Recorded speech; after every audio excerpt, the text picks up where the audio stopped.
دنیا میں مختلف ماڈلز تکافل سے ریلیٹڈ چل رہے ہیں. ہمارے یہاں پاکستان، بنگلہ دیش اور ایس پر رپورٹ یا ہمارے معلومات کی حد تک ساؤتھ افریقہ، ان کنٹریز میں جو تکافل کا ماڈل کرنٹ ماڈل ہے اس میں 3 ایلیمنٹ ہے، 3 اجزاء ہے. وکالہ ہے، مضاربہ ہے اور وقف ہے. یعنی یہ کمبینیشن ہے 3 اجزاء کا، 3 پارٹس ہے. وکالہ بھی ہے، مضاربہ بھی ہے اور وقف بھی ہے.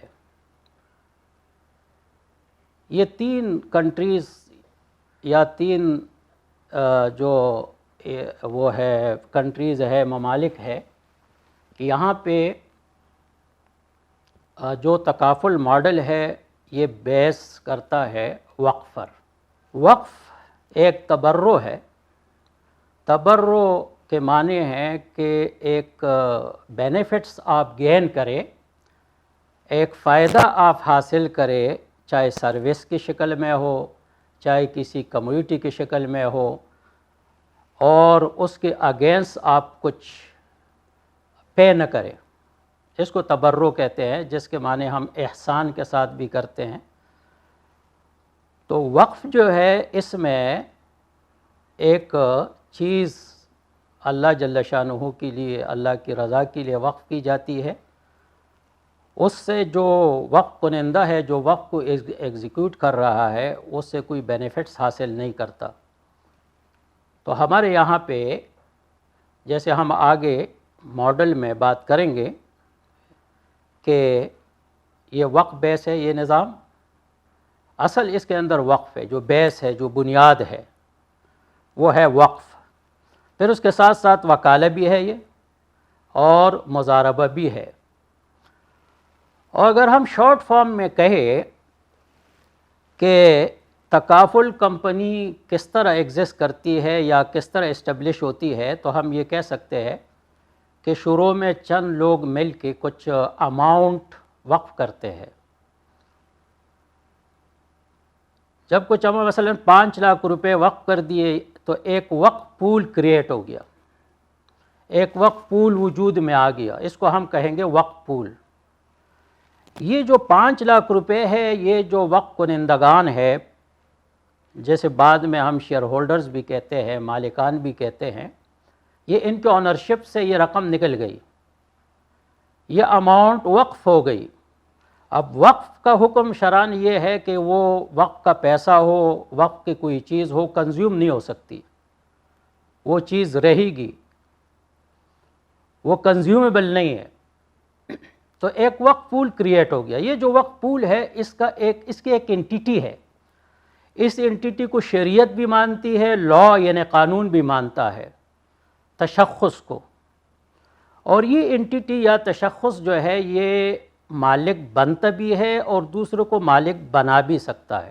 جیسے مسجد ہے، مدرسہ ہے، جتنے ویلفیئر ادارے ہیں جو وقف بیس ہے، وہ ایک شخص قانونی ہے، لیگل پرسن ہے.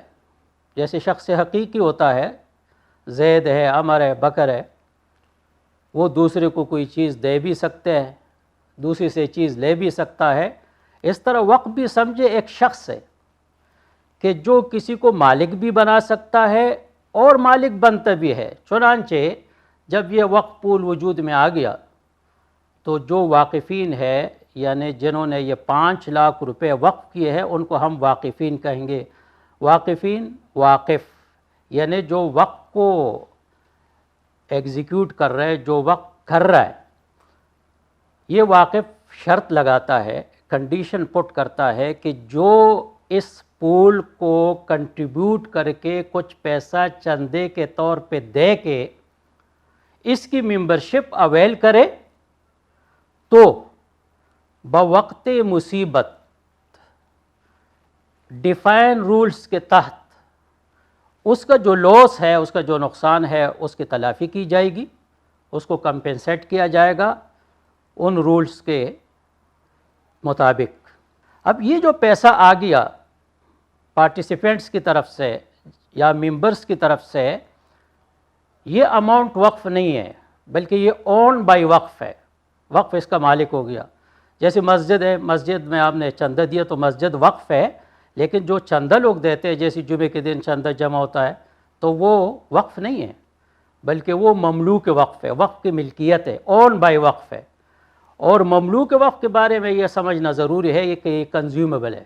وقف تو کنزیوم نہیں ہو سکتا، لیکن مملوک وقف کنزیوم ہو سکتا ہے۔ چنانچہ یہ جتنی بھی تکافل ارینجمنٹ، تکافل کمپنی، شیئر ہولڈرز وغیرہ جو وکالہ چارج کرتے ہیں اور جو خرچے کرتے ہیں، یہ سب یہ کنٹریبیوشن سے لے کے کرتے ہیں، اس لیے کہ یہ مملوک وقف ہے، یہ کنزیومیبل ہے، یہ خرچ ہو سکتے ہیں۔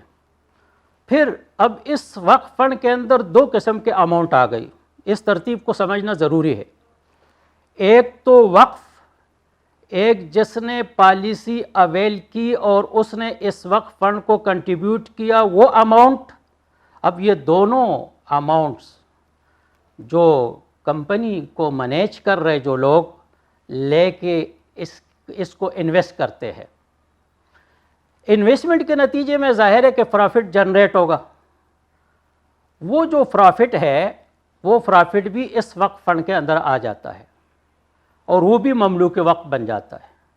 اب اس وقف پول کے اندر تین قسم کے اماؤنٹ آ گئی۔ ایک تو اصل، جس کو سیڈنگ اماؤنٹ بھی کہتے ہیں، سیڈنگ اماؤنٹ، جو شروع میں 5 لاکھ روپے ہم نے فرض کیے۔ پھر جتنے بھی پالیسی ہولڈر آ گئے اور انہوں نے ممبرشپ اویل کر کے وقف کو چندہ دیا، تبرع دیا، کنٹریبیوٹ کیا، ایک وہ اماؤنٹ۔ ایک دونوں اماؤنٹ جو آگے اس کے سرمایہ کاری کی گئی ایز پر شریعہ رولز اور شریعہ ایڈوائزر یا شریعہ بورڈ کے اپروول کے ساتھ شریعہ کمپلینٹ مولڈ مائی فائنانس کر کے انویسٹ کر کے جو پرافٹ جنریٹ ہوا، وہ بھی اس پول کے اندر آ گیا۔ اب اس میں تین قسم کے اماؤنٹس اس پول کے اندر آ گئی۔ اس پول کو کہتے ہیں پی ٹی ایف، پارٹیسپینٹ تکافل فنڈ۔ یہ رسک فنڈ ہے کہ کسی کو بھی اگر نقصان لاحق ہو جائے، ضرر لاحق ہو جائے، لاس لاحق ہو جائے، تو اس فنڈ سے اس رسک کو میٹیگیٹ کیا جاتا ہے، اس رسک کو ایلیمنٹ کیا جاتا ہے اور اس کی تلافی کی جاتی ہے۔ دیکھیں، جرنل اور فیملی، جرنل تکافل کے اندر صرف ایک فنڈ ہے اور وہ ہے پی ٹی ایف، اور فیملی تکافل کے اندر دو فنڈ ہے۔ پی ٹی ایف کے ساتھ ایک ہے پی آئی ایف، اس کو پی آئی اے بھی کہتے ہیں۔ پی آئی ایف کے معنی ہیں پارٹیسپینٹ انویسٹمنٹ فنڈ، اور پی آئی اے کے معنی ہے پارٹیسپینٹ انویسٹمنٹ اکاؤنٹ۔ فیملی تکافل کے اندر جو آپ پیسہ دیتے ہیں، کوئی بھی جو پالیسی ہولڈر پیسہ دیتا ہے، وہ پیسہ، اس پیسے میں سے کچھ پورشن پی آئی اے کے اندر جاتا ہے، کچھ پورشن پی ٹی ایف کے اندر جاتا ہے۔ جو پی ٹی ایف کے اندر چلے گیا وہ مملوک وقف ہو گیا، اس کی ملکیت سے نکل گیا۔ جو پی آئی اے کے اندر جو پورشن گیا، مثلا 100 روپے میں سے 20 روپے پی آئی ایف کے اندر گئے یا پی آئی اے کے اندر گئے، وہ 20 روپے پارٹیسپینٹ کی ملکیت آنرشپ سے نکلے نہیں ہیں، بلکہ وہ اس کی ملکیت میں ہیں۔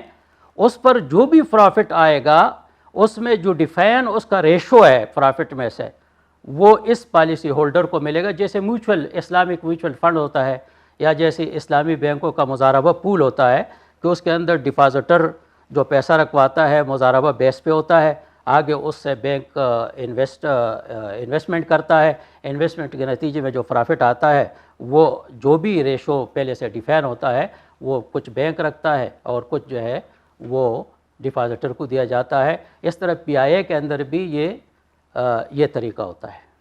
جی، یہ جو کنٹریبیوشن یا جو چندہ دیا جاتا ہے، اس سے کمپنی کچھ چارجز یا کچھ فی جو ہے وہ کمپنی چارج کرتی ہے، اور وہ وکالہ فی کہلاتی ہے۔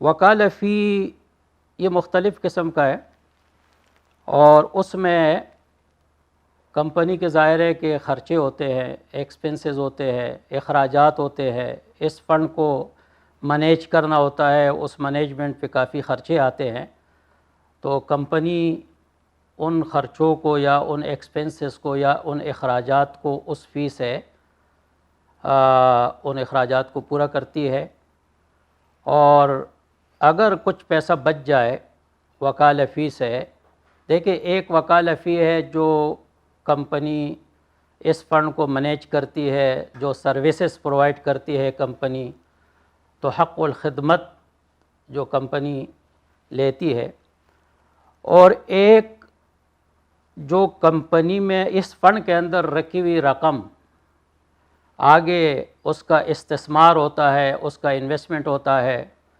تو اس میں بھی کمپنی کا حصہ ہوتا ہے۔ اگر وہ مضاربہ کی بنیاد پر ہے تو مضاربہ شیئر کمپنی کو ملتا ہے، اگر وہ وکالت الاستثمار انویسٹمنٹ ایجنسی کی بنیاد پر ہے انویسٹمنٹ، تو اس میں انویسٹمنٹ فی جو ہے وہ کمپنی کو ملتی ہے، اس میں کچھ پورشن بچ جاتا ہے جو کمپنی کا نفع ہے، پرافٹ ہے، اور کچھ جو ہے اسی میں سے مختلف قسم کے اخراجات کیے جاتے ہیں۔